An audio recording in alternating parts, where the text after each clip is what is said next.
लेकिन कमांडर सरदाना, उससे पहले तो ये बाकी के मिडिल ईस्ट के देश भुगत रहे हैं कि अगर आप इतनी बड़ी रिफाइनरी को टारगेट करें और उसको कुछ समय के लिए बंद करना पड़े, हालांकि बाद में वो ठीक कर लेंगे कुछ समय के बाद, लेकिन अभी तो शटडाउन करना पड़ा है।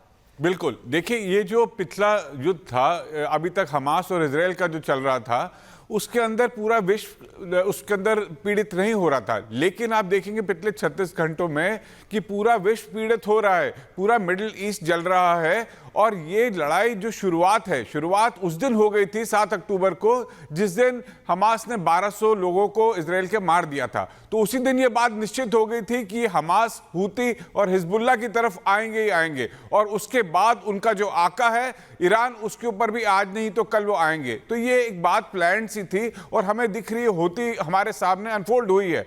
लेकिन आज की वो बात जो थी, इजराइल जो चाहता था कि हम ईरान को इस तरीके से डिफैंग करें कि उनके हथियार जो है मिसाइलें खत्म करें ताकि अगले 100 साल तक ना उठ सके।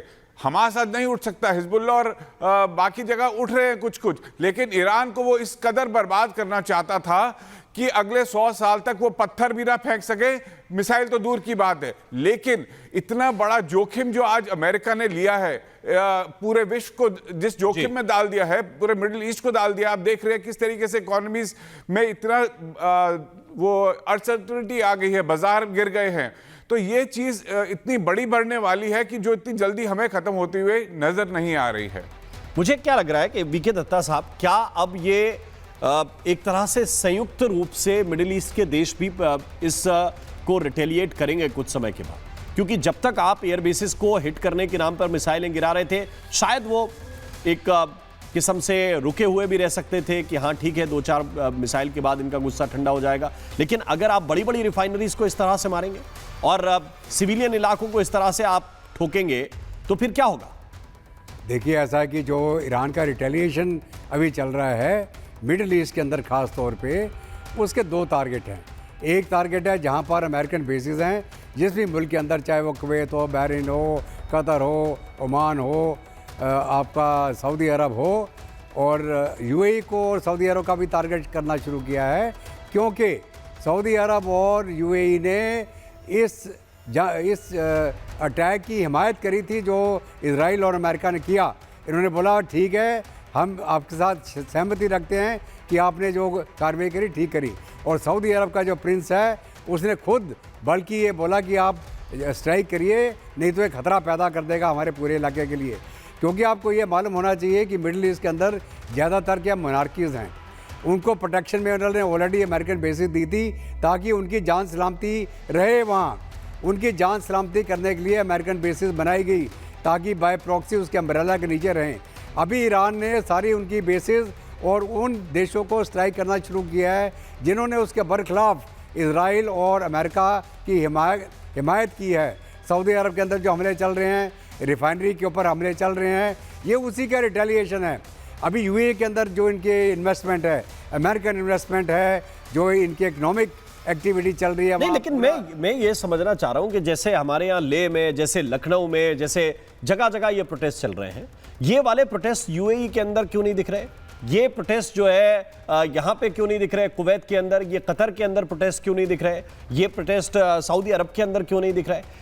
इसके पीछे का कारण क्या ये माने कि ये धर्म का मामला नहीं है, दरअसल ये धन का मामला है? बिल्कुल, देखिए ये पैसे का मामला है। ऐसा है, जो सिया सुन्नी डिवाइड हम शुरू से सुनते चले आए हैं, अब जो है ये सिया सुन्नी डिवाइड परमानेंट होने वाली है। जहाँ पर भी आपको एजिटेशन देखने को मिल रही है जी, चाहे भारत में हो, पाकिस्तान में हो, चाहे इराक में हो, इराक के अंदर 65% से ज़्यादा जो है शिया पॉपुलेशन है। सद्दाम हुसैन सुन्नी रूलर था जो एक लार्जर शिया पॉपुलेशन के ऊपर हुकूमत कर रहा था उस समय। तो ये जितना एजिटेशन है, आयतुल्लाह खुमैनी को एक रिलीजियस लीडर के तौर पे भी जाना जाता था, तो उसकी उतनी इज्जत थी। तो ये शिया समुदाय के लोग उसके वजह से हाथ हैं कि हमारा एक रिलीजियस लीडर जो बड़े एक दर्जे का लीडर था, उसका रिस्पेक्ट था, उसको मार दिया गया। उसमें भी एक मतलब सेक्ट बांट के देख रहे हैं ना आप, एक शिया को अलग कर दिए, सुन्नी को अलग कर दिए। तो क्या इसमें देखा जाए? लेकिन 2 चीजें मैं समझने की कोशिश कर रहा हूं। मेरे साथ इस वक्त दीप्ति तनेजा है, मेरे साथ इस वक्त सज्जाद करगिली जुड़े हुए हैं, मेजर नदीम हमें ज्वाइन कर रहे हैं पाकिस्तान से। मेजर नदीम, क्या कहेंगे आप? क्या आपका वो वाला करार अभी फैक्ट है कि सऊदी पर कोई हमला करेगा तो हमारे ऊपर हमला माना जाएगा? अभी ईरान ने ठोका है, वहां की रिफाइनरी भी ठोकी, एयरबेसेस भी ठोके, क्या कहेंगे आप? देखिए, ये वॉर नहीं है ईरान की सऊदी अरब के साथ। ईरान के लारिजानी साहब ने बड़ा क्लियर बयान दिया है कि हम सिर्फ यूएस बेसिस के ऊपर अटैक कर रहे हैं। अभी मैं आपको बता रहा हूं, और आप तो रिटायर्ड मेजर हैं, आपके पास भी इंफॉर्मेशन का ढेर सारा हब होगा। मैं आपको बोल रहा हूं कि एक सबसे बड़ी रिफाइनरी जिसका नाम अरामको है, उसको ठोका है, वो शटडाउन हो गई है। जी बिल्कुल सही है। देखें, जो ये बैलिस्टिक मिसाइल होते हैं ना, इनकी एक्यूरेसी इतनी 100% नहीं होती, कई किलोमीटर्स पर फैली होती है इनकी एक्यूरेसी, ठीक है। तो ये बैलिस्टिक मिसाइल फायर कर रहे हैं, लेकिन टारगेट इनके यूएस बेसिस हैं, लेकिन ये डेफिनेटली डिसोरिएंटेट भी हो रहे हैं, इस वजह से ये दाएं बाएं गिर रहे हैं, और ये आराम नहीं तो ठीक ठोक रहे हैं ना, आप ये कह रहे हैं कि ठीक मार रहे हैं, ईरान वाले ठीक मार रहे हैं, आपका स्टैंड क्या है बताएं ना। नहीं, हमारा स्टैंड ये है कि देखिए, हम सऊदी अरब के साथ बिल्कुल खड़े हैं, हमारा उनके साथ दिफाई एग्रीमेंट है कि any aggression against any war imposed on Saudi Arab will be considered as war on Pakistan, right? तो ये प्लीज आप पहले नोट कर लें। अल्हम्दुलिल्लाह। दूसरी बात ये कि ये अभी कोई वॉर नहीं है, ये बेसिकली काउंटर है, और उनके ऊपर अटैक किया गया अमेरिका और इजराइल ने। सऊदी ने मिसाइल मारी ईरान के ऊपर। किस बात का काउंटर है भाई? सऊदी ने ईरान को मारा है क्या? नहीं, मैं सऊदी की बात नहीं कर रहा, सऊदी ने मिसाइल नहीं मारा, लेकिन यहाँ से जो गल्फ स्टेट हैं, इन पे अमेरिकन बेसिस हैं, वहां से उनके ऊपर हमले किए गए हैं, तो वो उसको रिटेलिएशन कर रहे हैं। हाँ, डेफिनेटली अगर कोई ईरान सऊदी अरब के ऊपर कोई वॉर इम्पोज करता है, नहीं, और कैसे वॉर इम्पोज करना होता है भाई? वो तो सब्र से हाथ बांधे खड़े हुए हैं। बहरीन में एक 5 स्टार फैसिलिटी पे जाके वहां पे हमला कर दिया, सड़कों पे मार रहे हैं, दुबई में होटल्स के अंदर मार रहे हैं, और कैसा वॉर इम्पोज करना होता है? We are monitoring the intention also, हर चीज के पीछे आप क्या मॉनिटर कर रहे हैं? आप तो अपने घर के लड़कों को मॉनिटर नहीं कर पा रहे हैं। 10-10, 12-12 को ठोक दे रहे हैं आप। 10-10, 12-12 को कॉन्सुलेट के बाहर ठोक दे रहे हैं। आप क्या मॉनिटर कर रहे हैं?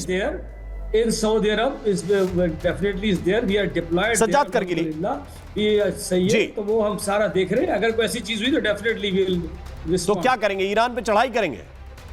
ईरान पे चढ़ाई करेंगे, क्या करेंगे? Also one of our brother, नहीं, ये बेसिकली मीडिएशन करेंगे हम। वी आर ब्रदर्स, मुस्लिम उम्मा is brothers. This mutual defence definitely against any aggression against Saudi Arab, but इसके अंदर हम हमारा नहीं, लेकिन इसका आईआरजीसी के कमांडर तो कह रहे हैं कि वो आपको ठोकने वाले हैं, थोड़ा सब्र कीजिए। हमें तो सवाल ही नहीं पैदा होता, हमारे से सवाल ही नहीं पैदा होता। फिलहाल तो आपको ठोक दिया, 60% आपका ऑयल इस यहाँ से आ रहा है। आप प्लीज इस वॉर को रुकवा ले, वरना 60% ऑयल तो आपका आ रहा है इस गल्फ से, ठीक है? इसको आप, और आपका कितना आ रहा है? 40%। आप पाकिस्तान में खोद के निकाल रहे थे। पाकिस्तान का तो हार्डली 5% शायद यहाँ से आ रहा हो। पाकिस्तान से आप अपनी जमीन से खोद के निकाल रहे थे।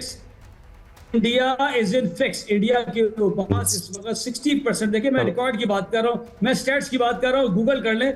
इंडिया का 60% ऑयल हुर्मस से गुजर कर आ रहा है, इसी तरह से चाइना का 40% ऑयल हुर्मस से गुजर कर